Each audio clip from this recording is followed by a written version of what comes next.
সর্বশেষ নবী, এর মধ্যে আমাদের কোনো সন্দেহ আছে? কারো সন্দেহ আছে? যার মধ্যে বিন্দু পরিমাণ সন্দেহ থাকবে সে বিনা দলিলে কাফের, বিনা দলিলে কাফের। ইমামে আজম আবু হানিফা রাহমাতুল্লাহি আলাইহি বলেন, যদি কোনো ব্যক্তি যায় জিজ্ঞাসা করে যে তুমি যে নবী, তার দলিল কি, যে দলিল জিজ্ঞাসা করবে সেও বিনা দলিলে কাফের, সেও বিনা দলিলে, দলিল সহ না দলিল ছাড়া। মুসলমান ভাইরা আমার নবীর পরে যদি কোনো ব্যক্তি নবী দাবি করে, দলিল সহ কাফের না দলিল ছাড়া কাফের? দলিল সহ না দলিল ছাড়া? দলিল ছাড়া কাফের।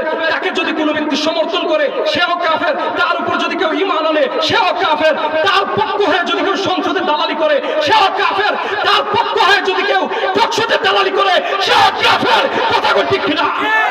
নারে তাকবীর, নারে তাকবীর। ইসলামের শত্রুরা কাদিয়ানি রাখবে, জ্বালিয়ে দাও, পুড়িয়ে দাও, জ্বালিয়ে দাও, পুড়িয়ে দাও। নারে তাকবীর। সংগ্রামী সাথী ও বন্ধুগণ, আমরা স্পষ্ট কথা জানিয়ে